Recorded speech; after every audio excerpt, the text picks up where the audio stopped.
Le parc Astérix a ouvert en 89, tous les Français le connaissent au moins de nom, mais ce qu'on sait un petit peu moins, c'est que 22 ans avant, en 1967, un autre parc thématisé autour de la bande dessinée de Goscinny et Uderzo a ouvert pendant 6 mois à Orléans, ça s'appelait Floralix. Astérix est là, ça va faire mal, ça va cogner la bagarre. Astérix est là. Alors d'abord un petit peu de contexte, on est donc en avril 67, en tout 10 albums d'Astérix sont déjà sortis et rien que l'année précédente, ce ne sont pas moins de 3 albums, Le Combat des Chefs, Astérix chez les Bretons et Astérix et les Normands, qui sera le premier à passer la barre du million d'exemplaires vendus, qui sortent la même année. L'année d'avant encore, en 65, le premier satellite français est lancé et il s'appellera, vous l'avez deviné, doué et perspicace que vous êtes, Astérix, le voici, un tonnelet rayé de bandes noires. Après quand même que le lancement soit réussi, avant il s'appelait juste A1. On est donc en grosse période de hype pour notre héros à moustache nationale et ses deux pères avouent alors à l'Express ne pas bien comprendre ce qui arrive à Astérix. Une idée. Il me faut une idée. L'idée vint donc à un conseiller en relations publiques, Édouard Charles Rival, qu'on appelle Ned Rival dans le milieu, de proposer à l'association florale orléanaise, qui était organisatrice des Floralies internationales, qui est donc une exposition de fleurs, ce projet tout à fait original. Rapidement, les Floralies, qu'est-ce que c'est ? C'était un événement très ambitieux au sein du premier parc floral de France, qui est le parc floral de la Source à Orléans, qui a réuni 320 exposants, 15 pays y étaient représentés, il y avait des millions de fleurs et une couverture médiatique énorme qui va permettre à la ville et à toute la région d'avoir un rayonnement national et international pendant plus de 6 mois avec 2,3 millions de visiteurs. C'est donc aux côtés des Floralies que sera construit le village gaulois par le décorateur Jean Clamins, dont le but était en fait d'attirer un public plus familial à cette exposition, et pas seulement les fans d'horticulture et les jardiniers du dimanche. Et ça en fera de fait le premier parc à thème français. Donc c'est là où c'est important de faire la différence entre parc à thème et parc d'attractions. Tout est dans le nom, des parcs d'attractions il y en a déjà eu plein, et je vous renvoie à la vidéo sur le Luna Park de Paris, mais des parcs à thème thématisés donc de manière cohérente autour d'un même sujet et qui ont pour objectif de vous plonger au cœur d'une histoire de manière immersive, c'est quelque chose de tout à fait nouveau. Astérix ? Mais qu'est-ce que tu fous là ?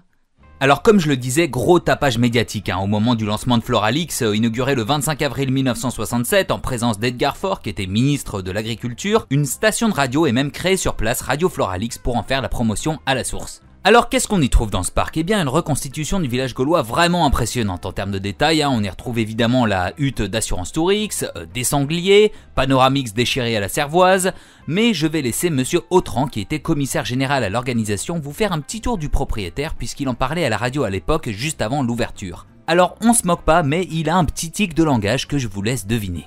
La scène se situe dans le temps à l'époque où les Gaulois et les Romains, si vous voulez, cohabitent en toute quiétude et nous avons pu monter côte à côte un village gaulois avec son caractère, si vous voulez, très particulier de maisons de bois, de maisons habillées, si vous voulez, avec des chaumes, etc. Et de l'autre côté, un camp romain avec les tentes aux multiples couleurs. Et là où il est intéressant, c'est que ça n'est pas une banale toile peinte que ce village. Vous avez pu voir par vous-même que c'était quelque chose en 3 dimensions. Vous avez pu voir vous-même, si vous voulez, le soin apporté. Vous avez pu voir enfin cette chose extraordinaire, le temple de Mars Mullo, ce temple reconstitué qui fait 23 mètres de haut, c'est-à-dire un immeuble de 6 étages. Et oui, dont nous apercevons d'ici les colonnades toutes blanches, oui. Absolument.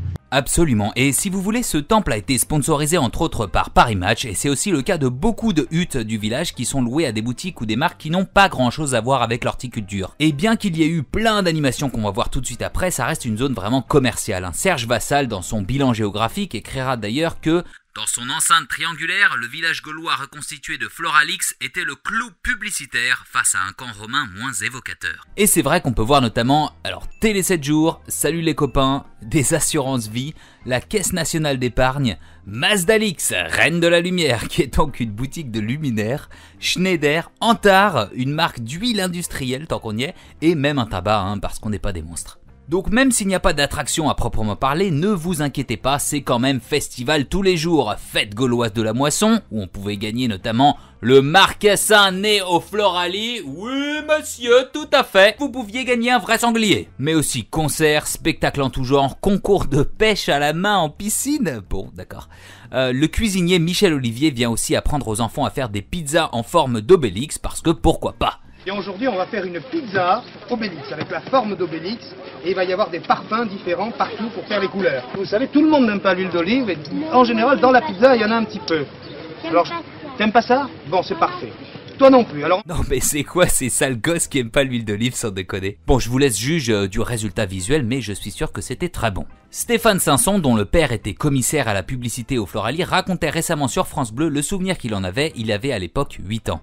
C'était un village avec des rues, des petites maisons gauloises, des petits magasins, il y avait des artisans et puis des commerçants. Donc les gens déambulaient, il y avait une taverne aussi, ils pouvaient se restaurer. Il y avait des activités, je me souviens, pratiquement tous les jours, il y avait des jeux, il y avait des fanfares, des choses comme ça. Alors je vous peins un tableau assez idyllique de la chose, mais il faut bien dire que ça n'était pas non plus du goût de tout le monde. Par exemple, Le Monde publie le 1er juillet 67 la lettre d'un lecteur un peu vénère. J'en viens justement à cette foule, pour laquelle on avait cru bien faire en prévoyant un coin Floralix du plus mauvais goût, et bien dans la manière des loisirs populaires tels que les conçoivent les marchands de soupe, et à qui la partie intendance a été affermée et où les visiteurs pouvaient se rafraîchir et se restaurer.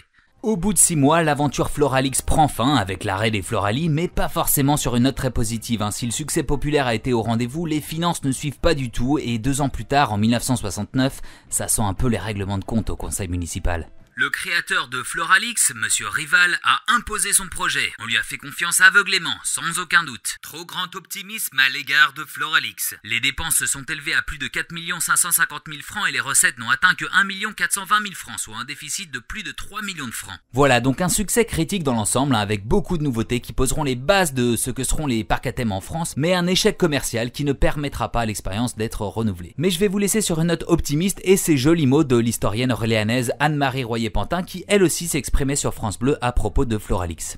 De ce grand parc à thème inspiré par notre petit Gaulois d'Uderzo et Goscinny, il reste rien, mais beaucoup d'images, des cartes postales, oui, c'est très émouvant parce que c'est une époque très enthousiasmante. Voilà, et puis toutes ces fleurs qui étaient aussi la marque de fabrique et l'image de marque d'Orléans. C'est joli, une ville qui a pour image de marque des fleurs.